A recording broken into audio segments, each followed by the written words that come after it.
मीरा और भगवान श्री कृष्ण की प्रेम की ये कथा सुनकर बहने लगेंगे आपकी आंखों में आंसू। तो सुनते हैं महाराज जी से क्या बताते हैं। एक सखी थी, उसका नाम था माधवी। कथा कुछ इस प्रकार है, जरा सुनिएगा। ये मीरा का पूर्व चरित्र है। मीरा का नाम जानते हो ना, मीराबाई। मीरा इस कलयुग में आई और उन्होंने गिरधर गोपाल की पूजा की। तो ये मीरा कौन थी, क्यों इन्हें आना पड़ा, तो कथा सुनिएगा भक्तों। ये जो मीराबाई है ना, ये पिछले जन्म में जब भगवान श्री कृष्ण लीला कर रहे थे, तब ये व्रजमंडल की ही एक बेटी थी, इनका नाम था माधवी। संयोग से इनका विवाह वृंदावन में हुआ था, और जिस लड़के से विवाह हुआ था वो भगवान श्री कृष्ण के ग्वाल वालों में ही एक लड़का था, नाम था सुंदर। भगवान के बहुत सारे सखा थे ना, मधुमंगल, मनसुखा, श्रीदामा, उन्हीं में एक सुंदर भी था जो कि अत्यधिक सुंदर था। उसका विवाह माधवी का इस सुंदर नाम के लड़के से हुआ। विवाह तो हो गया पर विदा नहीं हुई। विदा होने में थोड़ा विलंब था। पहले शादी हो जाती थी, विदा बाद में होती थी। जब विदा होने लगी तो माधवी की माँ ने समझाया कि बेटी सुन, तू वृंदावन में ब्याही गई है, वहां पर एक कृष्ण कन्हैया नाम का लड़का रहता है। देख, तू किसी भी प्रकार से उसे देखना मत, क्योंकि यदि तूने उसे देख लिया तो माधवी की माँ ने सुना था कि कन्हैया को जो देख लेता है वो कन्हैया में खो जाता है, आकर्षित हो जाता है। तो माधवी की माँ समझा रही थी कि कहीं मेरी बेटी कन्हैया पर आकर्षित ना हो जाए, और यदि ये उस कन्हैया पर आकर्षित हो जाएगी तो इसका पातिव्रत धर्म नष्ट हो जाएगा। अच्छा, माधवी की माँ को यह पता नहीं था कि ये कृष्ण भगवान है। वो कृष्ण को एक सामान्य पुरुष मानती थी। ये जानती थी कि बहुत सुंदर है, जो देखता है मोहित हो जाता है। तो उन्हें लगा कहीं मेरी बेटी ना मोहित हो जाए। और नारियों के लिए तो शोभायमान नहीं है वो अपने पति को छोड़ के किसी और पुरुष को ना देखे, यही तो सिखाया जाता है, और बात भी सही है। पर माधवी की माँ को यह बिल्कुल पता नहीं था कि ये कृष्ण भगवान है। वो तो सामान्य बालक समझकर माधवी को उपदेश करने लगी कि तू कभी इस पुरुष को ना देखना। माँ ने समझाया, माधवी समझ गई। उस समय माधवी भी कोई ज्यादा उम्र थी नहीं, बच्ची ही थी। चली, सुंदर आया और अपनी दुल्हन को लेकर चला। सुंदर मतलब कृष्ण का सखा और माधवी का पति। जब चली दुल्हन, और जब वृंदावन के समीप आए तो सुंदर ने अपनी पत्नी माधवी से कहा, अरे सुनती हो, देखना हमारा कन्हैया यहीं कहीं गैया चरा रहा होगा, और सुन लेगा ना कि मैं आ गया हूं, अभी दौड़ के आएगा, कहेगा भाभी का मुंह तो दिखाओ। तभी सच्ची वहां पर भगवान की गैया नजर आई और भगवान दौड़े दौड़े आए। अरे सुंदर, तू आ गया दुल्हन लेके? अरे सुंदर, सुंदर आया। और सुंदर उस समय लगभग 16 साल का बालक था, और भगवान की उम्र उस समय लगभग 7-7.5 वर्ष की थी।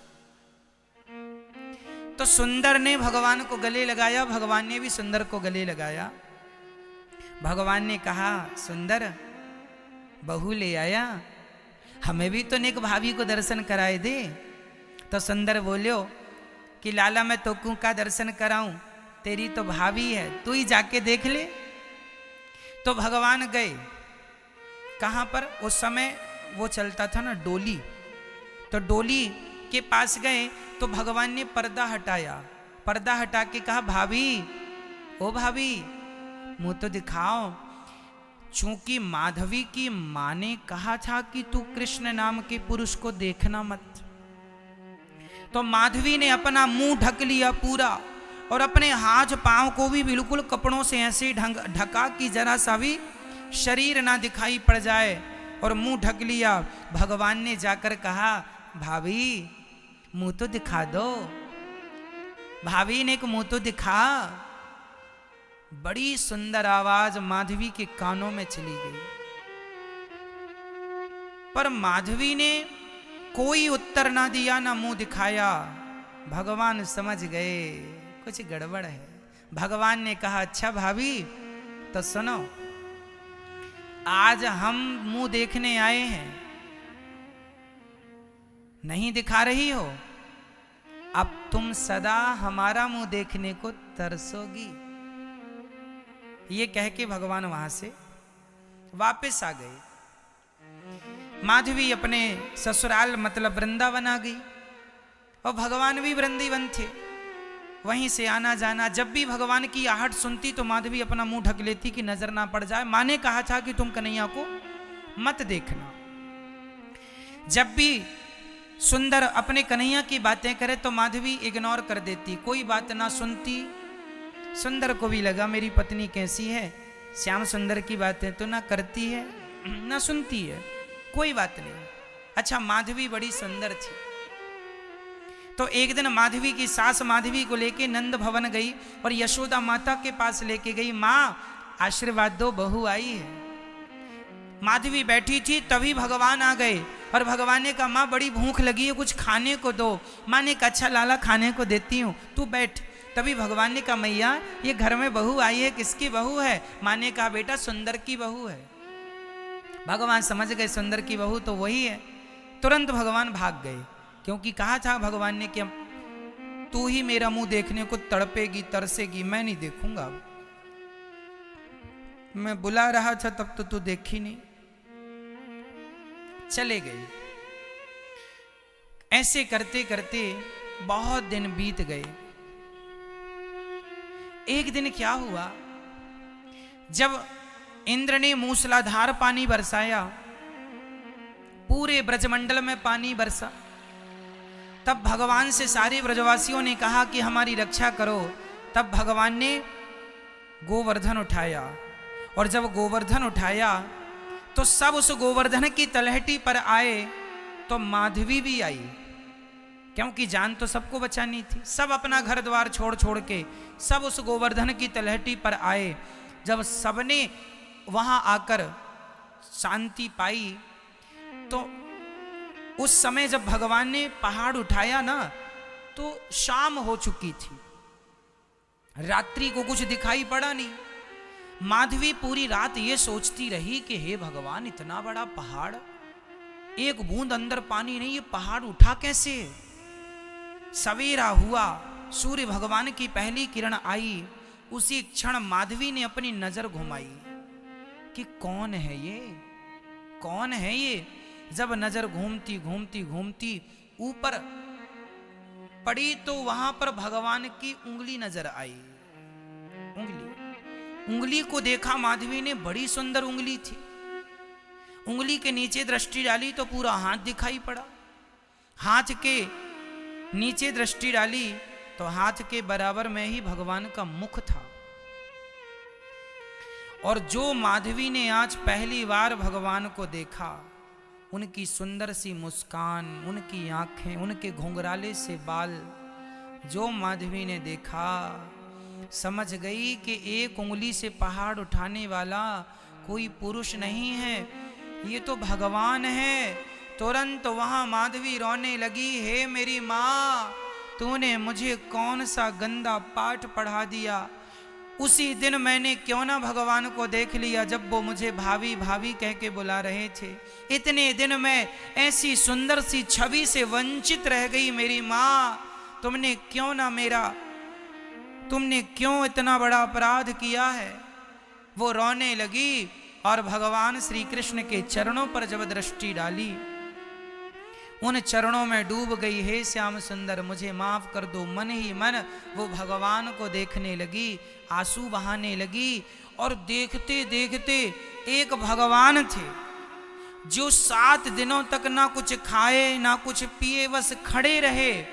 और दूसरी माधवी थी जो कि अपने अपराध का प्रायश्चित करती रही कि इतने दिन तक मैंने इतनी सुंदर छवि क्यों ना देखी, ये तो भगवान है। और मेरी माँ ने पाठ पढ़ाया कि तू देखना भी मत, भगवान से वंचित रखा। कई लोग आपको यही पाठ पढ़ाते हैं कि अरे भगवान तो कुछ होते नहीं है। माधवी की माँ ने जैसे उल्टा पाठ पढ़ा दिया माँ को, ऐसे भी आज समाज में कई लोग भगवान से दूर करने के पाठ पढ़ा देते हैं, जिससे आपको लगता है कि भगवान से दूर रहना चाहिए। अरे भगवान की नज़रों से नज़रें मिल गईं, जब भगवान को देखा उनके इतना आकर्षण, माधवी आकर्षित हो गई और मन ही मन उनको अपने हृदय में बसाकर बिठाकर, अब तो दिन रात उन्हीं का 7 दिन कब बीत गए। इंद्र आए, भगवान से माफी मांगी, भगवान ने गोवर्धन की स्थापना जहाँ की तहाँ की। माधवी जाके गोविंद के चरणों पर गिर पड़ी, नाथ मुझ अपराधिन को माफ कर दो, मुझे माफ कर दो। भगवान ने कुछ ना कहा। जब हम बोल रहे थे तब तुमने भी कुछ नहीं कहा, अब तुम बोल रही हो तो हम क्या कहें। पर भगवान तो दयालु हैं। अंत में भगवान ने माधवी को उठाया और मुस्कुराते हुए कहा, अरे भाभी क्यों रो रही हो, प्रभु मुझे अब स्वीकार कर लीजिए, मुझे त्यागिए मत। भगवान ने कहा कोई बात नहीं, अपराध हो गया है, कोई बात नहीं, अब तुमने स्वीकार कर लिया, हमें कोई द्वेष नहीं है तुमसे, हम तो सबकी तरह तुम्हें रखे हैं, जैसी सब पर कृपा भगवान की ऐसी तुम पर होगी। माधवी फिर भी अपने आप को माफ ना कर पाई, भगवान ने तो माफ कर ही दिया। अब तो वो दर्शन करती, सारी सखियों से पूछती कि क्या क्या हुआ। भगवान ने कहा मैं तुम्हें माफ तो कर दूंगा, पर अपनी किसी भी लीला में अब तुम्हें सम्मिलित नहीं करूंगा। भगवान ने कहा मैं तुम्हें माफ तो कर दूंगा, पर अपनी किसी भी लीला में तुम्हें सम्मिलित नहीं करूंगा। तो इसलिए माधवी को भगवान ने ना रास में सम्मिलित किया, ना अपनी किसी लीला में सम्मिलित किया, सबसे वंचित ही रखा। और वही जब भगवान व्रज छोड़ के चले गए तो ये माधवी तो धड़ाम से गिरती।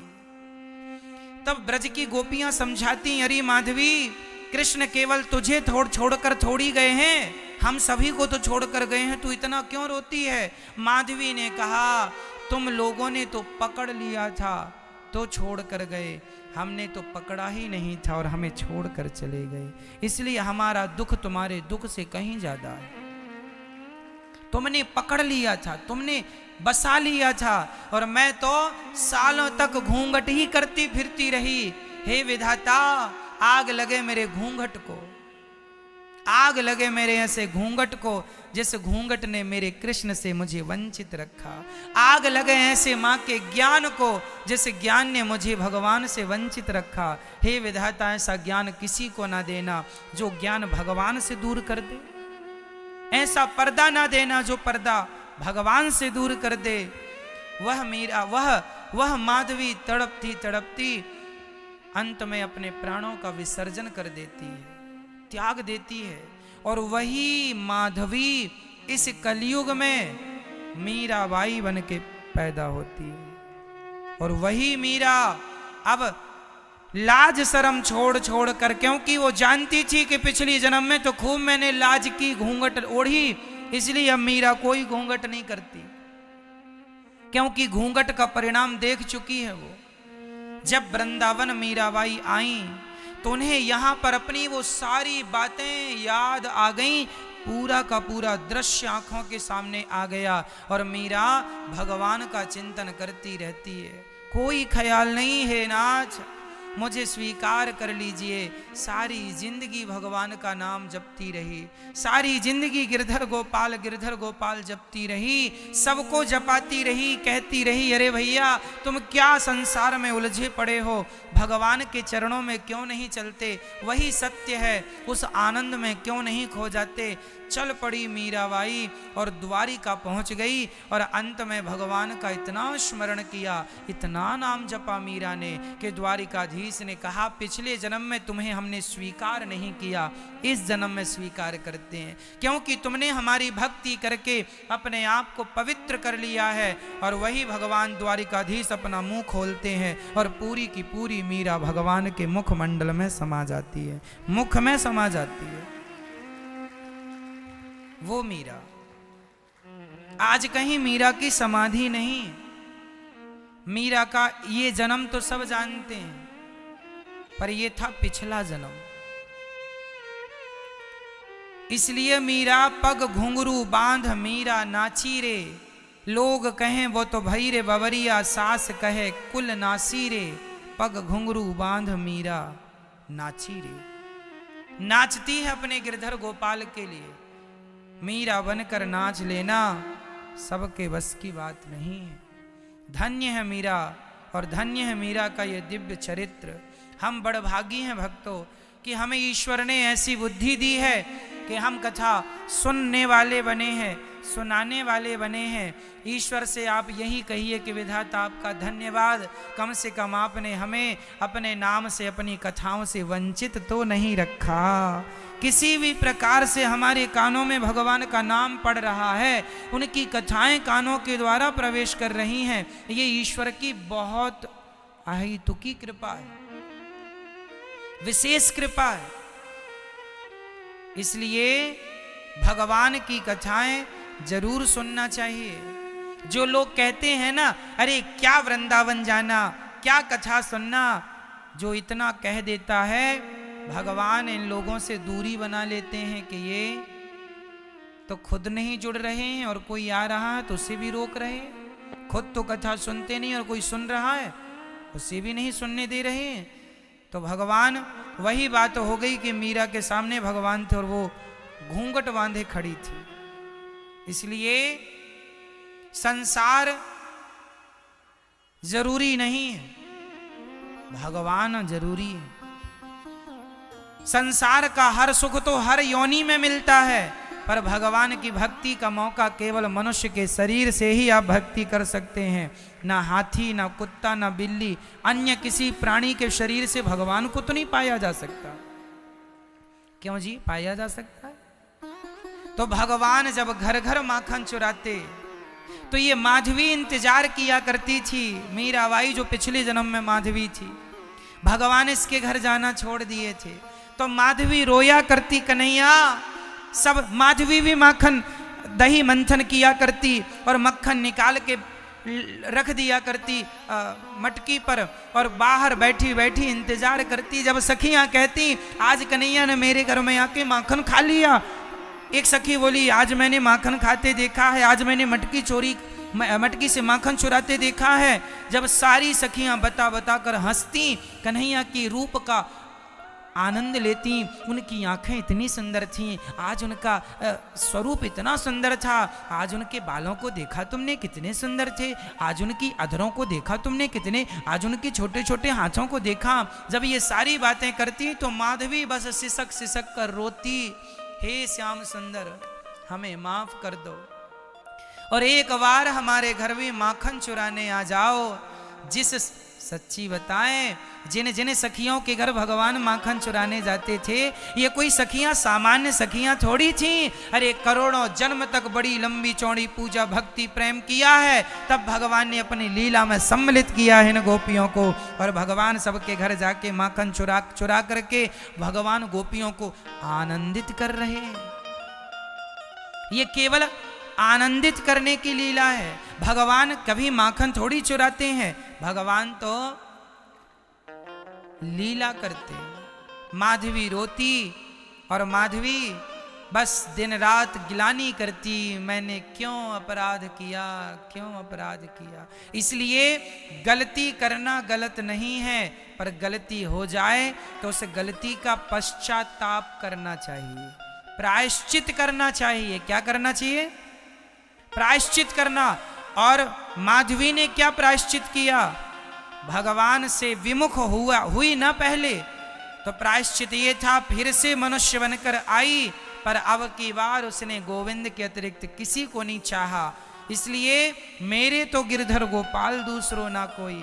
जब ऐसी एकाग्रता हुई तो भक्त की भक्ति ने भगवान को फिर आकर्षित कर लिया, और अब भगवान ने सदा सदा के लिए मीरा को स्वीकार कर लिया। अब हर लीला में भगवान माधवी को स्वीकार करते हैं। इसलिए हम लोग भी जो सामान्य तुच्छ प्राणी हैं ना, भगवान की कथा कहकर सुनकर उनकी लीला के अधिकारी बन सकते हैं, उनकी उन लीलाओं में हम भी सम्मिलित हो सकते हैं। इसलिए भगवान की ये लीलाएं सामान्य लीलाएं नहीं हैं। यदि यह वीडियो आपको अच्छा लगे तो हमारे चैनल को लाइक एवं सब्सक्राइब अवश्य करें, शेयर करें भक्तों के साथ।